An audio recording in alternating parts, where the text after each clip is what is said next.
जय श्री बालाजी महाराज, श्री शिवाय नमस्तुभ्यम। ईश्वर की कृपा आप सभी पर बनी रहे। कन्या राशि अगस्त 2024 जानते हैं क्या कुछ देखने को मिलेंगे कन्या राशि से जुड़े जातकों को अगस्त 2024 के महीने में। कुछ उतार चढ़ाव भरा रहेगा ये समय कन्या राशि से जुड़े जातकों के लिए, लेकिन फलदायक भी रहेगा। चुनौतियों का सामना करते हुए आप अतिरिक्त परिश्रम करते हुए सफलता भी हासिल करेंगे, ये निश्चित है। आर्थिक रूप से आपको ये महीना शुरुआत से ही लाभ देकर जाएगा। धन लाभ होने से रुके हुए काम आपके बनते नजर आएंगे। आपका साहस भी बढ़ेगा और आत्मविश्वास में भी बढ़ोतरी आपको खुद को देखने को मिलेगी, लेकिन साथ साथ खर्चों में भी बढ़ोतरी होगी। खर्चों को दूर करने के लिए आपको काफी हद तक प्रयास करने होंगे। जहां तक आपके करियर का प्रश्न है, अगर आप जॉब करते हैं तो नौकरी में आपकी स्थिति अनुकूल बनी रहेगी। ज्यादा भाग दौड़ करनी पड़ेगी, परिश्रम आवश्यकता से अधिक, अपेक्षा से अधिक करना पड़ेगा। काम के सिलसिले में यात्रा भी संभव है। एक शहर से दूसरे शहर जाना पड़ सकता है। आपकी ट्रैवलिंग, आपकी यात्रा काफी अच्छे सफलता के योग भी दर्शाएगी। भावी योजनाओं के लिए भी कारगर सिद्ध होगी। आपके सहयोग भी पूर्ण रूप से आपका सहयोग करेंगे। आपका बॉस, आपका अधिकारी आपसे काफी हद तक संतुष्ट भी रहेगा और आप अपनी योग्यता दर्ज कराने, आप क्या हैं ये साबित कर पाने में काफी हद तक सफलता पाएंगे। एक ऊर्जा, एक सकारात्मक आवरण अपने आसपास पाएंगे जिसमें आप खुद को काफी सुकून भरा महसूस करेंगे। जो करना चाहते थे वो कर पा रहे हैं, इस तरह का आभास आपको होगा। व्यापार करने वाले जातकों के लिए भी यह महीना अनुकूल दशा दिखाता है। व्यापार से संबंधित नए संबंध स्थापित होंगे। लंबी यात्रा की दूरी से व्यापार में लाभ भी होगा। आपको किसी का मार्गदर्शन मिलेगा, लेकिन आप व्यावसायिक साझेदार पर पूरी तरीके से विश्वास न करें। अगर आप साझेदारी से रिलेटेड बिजनेस करते हैं तो सभी दस्तावेजों को अच्छे से पढ़ें। जल्दबाजी में आकर कोई भी गलत निर्णय न लें। बाजार में भविष्य में आपको अगर कोई नुकसान होता है तो हो सकता है आपके आज की गई जल्दबाजी का परिणाम हो, तो बचकर रहें। किसी भी काम में जल्दबाजी ना करें। शॉर्टकट इन्वेस्टमेंट से बचें। प्रेम संबंध की बात की जाए तो महीना कठिन कहा जा सकता है। देवगुरु बृहस्पति की कृपा से आपका रिश्ता चलता रहेगा, लेकिन थोड़ी खटपट, थोड़ी उलझन रिश्ते में महसूस होगी। अगर वैवाहिक जीवन जी रहे हैं तो उसमें स्थिति उतार चढ़ाव भरी ही नजर आएगी। जीवन साथी के साथ अच्छा समय बिताकर आप अपने रिश्ते को सुधार सकते हैं, तो समय अवश्य दें खुद को, अपने रिश्ते को, और इस पल को, इस जीवन को अच्छे से जीने के लिए यथासंभव प्रयास भी करें। बात करते हैं विद्यार्थियों के लिए, तो विद्यार्थी वर्ग को कठिन चुनौतियों का सामना करने के बाद ही अच्छी सफलता हासिल होगी। आपको अपने मार्ग से विचलित नहीं होना है। जो लक्ष्य आपने सोचा है, जिस रास्ते पर आप चल रहे हैं, उसे डगमगाना नहीं है। एक समय सारणी बनानी है और गंभीरता से अपने अध्ययन, अपनी पढ़ाई पर अपना फोकस बनाए रखना है। बात करें आपकी सेहत, आपके स्वास्थ्य की, तो उस पर ध्यान देने की आवश्यकता है। पूरे महीने वक्री शनि महाराज आपके छठे भाग में विराजमान रहेंगे, जो आपके स्वास्थ्य को लेकर सचेत रहने का संकेत दे रहे हैं। बात करें विस्तार से आपके कार्यक्षेत्र के बारे में, तो करियर की दृष्टि से महीना मध्यम जाने की संभावना है। दशम भाव के स्वामी बुध महाराज महीने की शुरुआत में शुक्र महाराज के साथ आपके द्वादश भाग में विराजमान रहेंगे, जिससे काम को लेकर काफी भागदौड़ बन सकती है। आपका जो शेड्यूल, आपका जो दिनचर्या काफी व्यस्त आपको नजर आएगी। आपके मन में काम को लेकर एक शहर से दूसरे शहर या फिर विदेश जाने की स्थिति बन सकती है। आपकी लंबी दूरी, लंबी यात्रा काफी लाभप्रद भी रहेगी। हालांकि आपको फायदा होगा और नौकरी में स्थिति प्रबल होती भी नजर आएगी। छठे भाव में शनि महाराज अपनी ही राशि में होकर वक्री अवस्था में विराजमान रहेंगे, जो बताते हैं कि आपको अपने कार्य क्षेत्र में कठिन प्रयास और संघर्ष करना पड़ेगा। आपके ऊपर काम का अधिक दबाव भी रहेगा। आप इससे पीछे नहीं हटेंगे, हर चुनौतियों का डटकर सामना करेंगे। 16 अगस्त को सूर्य महाराज द्वादश भाग में आकर शनि महाराज पर पूर्ण दृष्टि डालेंगे। इस दौरान आपके किसी वरिष्ठ व्यक्ति या किसी से भी कोई ऐसी बातचीत हो सकती है जिससे आपको मान हानि का सामना करना पड़े, आपको लगे आपकी बेइज्जती हुई, आपकी इंसल्ट हुई। तो बचकर रहें, सबसे थोड़ा कम बोले, धैर्य के साथ इस समय को बिताएं। साझेदारी में अगर आपका कार्य है तो साझेदारी में आंख बंद करके भरोसा ना करें अपने साझेदार पर या अपने सहकर्मी पर। खुद को सही रखने के लिए यथासंभव प्रयास करते रहें, थोड़ा धैर्य के साथ समय को बीतने दें। व्यापार करने वाले जातकों के लिए महीना शनि महाराज आपके सप्तम भाग में विराजमान है, जिससे आपके व्यावसायिक साझेदार में थोड़ी सी अनबन भी हो सकती है। अपनी तरफ से निर्णय लेने में जल्दबाजी बिल्कुल भी ना करें। आपको अपने व्यापार को बहुत अच्छे से चलाने के लिए योजनाबद्ध तरीके से आगे बढ़ना होगा। आपको ध्यान रखना होगा कि किसी भी निर्णय को बड़े उतावलेपन में लेना गलत है। आप मिलकर बैठकर बातचीत कर उलझनों को सुलझाने का प्रयास करें। अगर कार्यक्षेत्र के मध्य किसी के साथ भी कुछ वाद विवाद होता है, मनमुटाव होता है, विचार विमर्श से उसे सुलझाने का यथासंभव प्रयास करें तो स्थितियां आपके नियंत्रण में होती चली जाएंगी। सप्तम भाग के स्वामी देवगुरु बृहस्पति महाराज नवम भाग में पूरे महीने रहेंगे। इससे व्यापार में आपको लाभ होता नजर आएगा। जो यात्राएं आप करेंगे यश और कीर्ति बढ़ाने वाली होगी, उन्नति की ओर अग्रसर करती होंगी और व्यापार के विस्तार रूप करने में भी आपके लिए काफी हद तक सहायक होगी। आप अपने व्यापार में कुछ महत्वपूर्ण और कठिन निर्णय ले सकते हैं। ये समय काफी हद तक आपके साथ है। कुछ नए लोगों को अपने व्यापार में शामिल करना चाहते हैं या व्यापार में कुछ बदलाव करना चाहते हैं तो ये समय काफी हद तक आपके साथ है, सफलता प्रदान करने वाला है और आपकी ऊर्जा को कई गुना बढ़ाकर आपकी सोच के साथ नए बदलाव लाता हुआ आपको एक ऊर्जा प्रदान करके एक अच्छे अनुभव कराने वाला है। आर्थिक दृष्टि से देखा जाए तो ये महीना शुरुआत से एकादश भाग में विराजमान सूर्य महाराज की स्थिति आपकी आमदनी को अच्छा बढ़ाती है, आर्थिक स्थिति को मजबूत करती है। हालांकि द्वादश भाग में बुध और शुक्र की स्थिति रहकर खर्चे लगातार बने रहेंगे। धीरे धीरे आपकी चिंताएं बढ़ती जाएंगी, लेकिन वक्री शनि देव की दृष्टि भी द्वादश भाग पर रहेगी तो खर्चों में धीरे धीरे कटौती आएगी। आपके मन में यही भाव रहेगा कि खर्चों पर नियंत्रण कैसे रखा जाए। इसके लिए आप प्रयास भी करते रहेंगे और आपके प्रयास आपको सही दिशा में परिणाम भी देंगे। देवगुरु बृहस्पति की कृपा से स्थिति सुधरती नजर आएगी। लगभग माने 16 अगस्त को सूर्य महाराज भी आपके द्वादश भाग में चले जाएंगे तो आपको बाहर जाने का, अगर विदेश जाने का मन है तो वो अवसर भी प्राप्त होगा।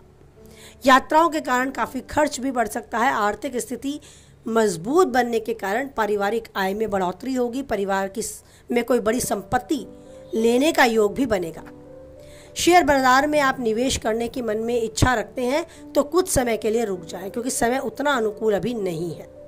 व्यापार के माध्यम से धन लाभ के बहुत अच्छे चांस हैं। आपके घर के बड़े आर्थिक रूप से आपको मदद सहयोग करने के लिए भी तत्पर रहेंगे। स्वास्थ्य यानी सेहत सबसे महत्वपूर्ण विषय आपके लिए, सबसे महत्वपूर्ण अगर कोई है तो वो आप है। इस बात को महत्व दें और अपनी स्वास्थ्य के दृष्टिकोण से अपने खुद के लिए सतर्क रहें। आपकी राशि स्वामी बुध महाराज महीने की शुरुआत से ही आपके द्वादश भाग में रहेंगे। इसके अतिरिक्त वक्री शनि महाराज भी छठे भाग में बैठेंगे। वह बुध को भी देखेंगे तथा महीने की शुरुआत से नवम भाग में बैठे मंगल की दृष्टि भी बुध महाराज पर होगी। सभी ग्रह बताते हैं कि आपको अपने स्वास्थ्य को लेकर ध्यान देना होगा। थोड़ा स्वास्थ्य कमजोर हो सकता है, स्वास्थ्य में गिरावट आपको महसूस हो सकती है, इसीलिए आपको अपने स्वास्थ्य पर विशेष ध्यान देने की आवश्यकता है। कोई बड़ी बीमारी आपको नहीं घेरेगी, छोटी मोटी समस्याएं महसूस होंगी, लेकिन उनके उपचार के लिए आपको तुरंत कोशिश करनी होगी, नहीं तो कोई बड़ा रूप ले लेंगी, क्योंकि शनि वक्री शनि छठे भाग में रहकर किसी बड़ी बीमारी की शुरुआत कर सकते हैं। इस बात पर आप विशेष रूप से ध्यान भी दें, इसीलिए आपको सावधानी से अपनी रक्षा स्वयं करनी होगी।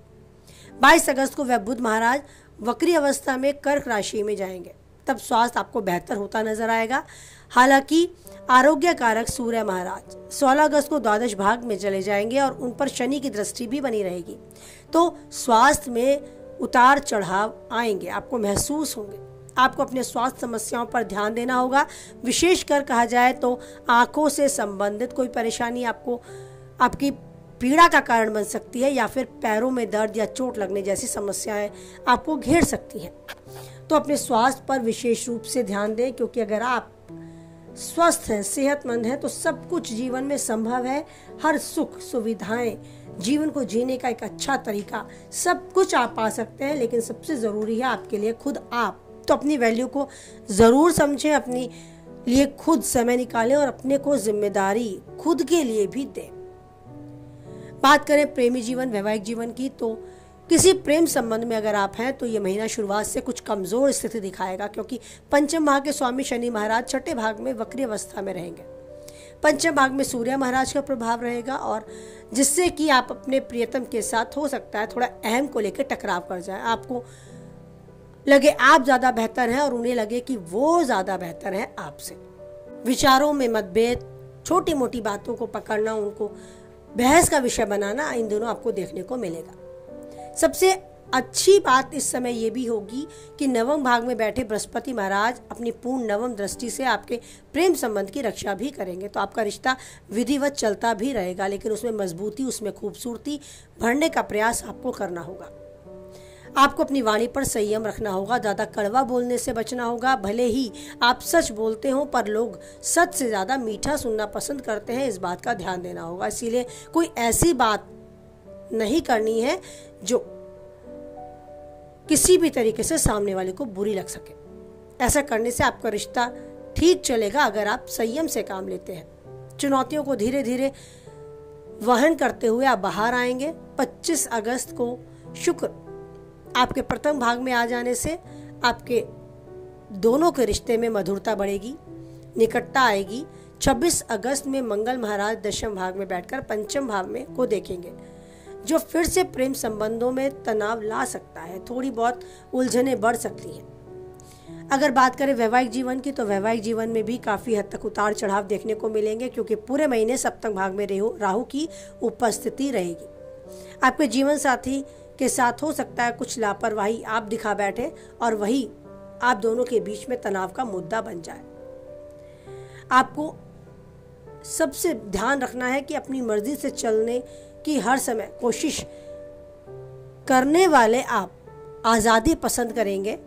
उनका अपने जीवन में आपके हर समय दखल अंदाजी का व्यवहार आपको हो सकता है परेशान कर बैठे, या आपके ऊपर उनके भाव हावी हो जाए। इस तरह की स्थिति बन सकती है। तो इस समय को धैर्य के साथ बिताना है। मन में किसी तरह के भाव आते हैं, प्रतिकूल स्थिति, प्रतिकूल विचार आते हैं, तो उनके ऊपर आपको अंकुश लगाना है।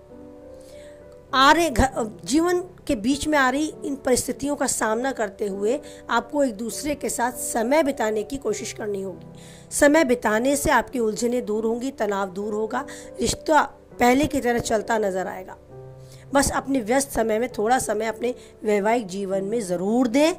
आपस में बैठकर वार्तालाप करें, हर बात अपने मन की उनके साथ शेयर करें, जिससे बीच में कोई तनाव, कोई खटपट, कोई खटास पनप ना पाए। अब बात करें आपके पारिवारिक जीवन की, तो ठीक ठाक जाएगा पारिवारिक जीवन। दूसरे भाव के स्वामी शुक्र महाराज महीने की शुरुआत से द्वादश भाग में बुध महाराज के साथ विराजमान रहेंगे। उन पर वक्री शनि महाराज की भी दृष्टि होगी। मंगल महाराज भी चतुर्थ स्थान पर रहेंगे, आपके द्वादश भाग को देखेंगे, जिससे कि पारिवारिक खर्चे तो बढ़ेंगे। हो सकता है घर में कोई समारोह, उस पर आर्थिक खर्चा हो जाए, कहीं घूमने जाने की प्लानिंग है, उस पर आपका खर्चा बढ़ जाए, लेकिन घर में लगातार खुशियां भी बनी रहेंगी। लोगों का आवागमन चलेगा, अतिथियों का आगमन होगा। देवगुरु बृहस्पति की दृष्टि से पूरे महीने आपके घर में हंसी खुशी का, धार्मिक कार्यों के आयोजन का समय भी आपको मिलेगा। अच्छे निर्णय लेने के लिए भी समय आपके साथ है। महीने के उत्तरार्ध में 25 अगस्त से शुक्र महाराज आपके प्रथम भाग में आ जाएंगे। तब आपके परिवार में सुख और अधिक बढ़ता आपको नजर आएगा। लोगों में सहयोग, समर्थन की भावना बढ़ती नजर आएगी। घर में खुशियां होंगी। चतुर्भाग के स्वामी देवगुरु बृहस्पति नवम भाग में पूरे महीने विराजमान रहेंगे, जिससे साथ ही मंगल महाराज भी विराजमान रहेंगे, जो चौथे भाग में देखेंगे। तो परिवार में आमदनी की बढ़ोतरी होगी, सुख समृद्धि की वृद्धि होगी, लोगों का व्यवहार संतुलित होगा और मर्यादा पूर्ण भी होगा, जिससे घर में सुख शांति आपको एक राहत देगी, एक ऊर्जा देगी। घर के भाई बहन का प्रश्न है तो थोड़ी सी सावधानियां रखनी होंगी। आपके साथ रहेंगे, आपसे अपने मन की बात करेंगे, स्नेह देखने को मिलेगा, लेकिन हो सकता है किसी बात पे कोई कहासुनी भी हो जाए, तो इससे बचने की कोशिश करनी होगी। रिश्तों में और अधिक मिठास, मधुरता भरने के लिए खुद से भी पहल करनी होगी। अगर कोई स्थिति ऐसी पैदा होती आपको नजर आती है तो आपको स्वयं से उसका ध्यान रखना है, धैर्य के साथ उस स्थिति को नियंत्रण में लाने का प्रयास करना है। बाकी इस समय आपके लिए काफी हद तक ऊर्जावान है, एक अच्छे अनुभव कराने वाला है। उतार चढ़ाव, सुख दुख, धूप छांव भरा समय आपको जीवन की चुनौतियों के लिए आगे बढ़ने के लिए प्रेरित करता है। आप यूं ही आगे बढ़ते रहें, जीवन में हर चीज जो आप चाहते हैं पाते रहें और उन्नति के शिखर तक यूं ही जिंदगी बसर करते रहें। हमेशा खुश रहें, स्वस्थ रहें, मस्त रहें और ईश्वर के साथ बनाए रखें एक मजबूत विश्वास, क्योंकि कोई और है या नहीं है, वो ईश्वर है जो हमेशा देता है आपका साथ। इसी विश्वास को दृढ़ करते हुए कुछ हद तक वीडियो से आप सहमत रहते हैं तो प्लीज़ लाइक करें, किसी के काम की बातें उस तक शेयर करें और पहली बार चैनल पे हैं, बने रहना चाहते हैं तो चैनल को सब्सक्राइब भी करें और करते रहें उस ईश्वर का गुणगान। कुछ भी जो भी भाव आपके हैं वही भाव करते रहें ईश्वर के सामने प्रकट, क्योंकि वही ईश्वर है जो हमें हमारे मार्ग पर चलने के लिए अग्रसर करता है, हमेशा साथ बनाए रखता है और चुनौतियों का सामना करने के लिए हमें खुद से तैयार भी वही करता है, क्योंकि हमारा जन्म और मरण उसी के हाथ में है, तो हमारा पालन करता भी वही है। तो उस पालनकर्ता का गुणगान करें, उसका आशीर्वाद प्राप्त करें और उन अनगिनत चीज़ों के लिए जो आपको उपहार स्वरूप उन्होंने दी है, उन सभी के लिए उनका धन्यवाद करें। एक स्वस्थ शरीर, स्वस्थ मस्तिष्क के लिए उनका धन्यवाद जरूर करें और उन्हें समय दें, बहुत सारा नहीं, कुछ ही पल का, बस सच्चे मन से उनके समक्ष बैठें और ये आभास, ये महसूस खुद को कराएं कि कोई है या नहीं है, वो ईश्वर है मेरे साथ, जिसने रखा हुआ है मेरे सर पे अपना प्रेम भरा हाथ। तो यूं ही बना रहे आपके साथ उनका साथ। बोले एक बार जय बालाजी महाराज, जय माता दी।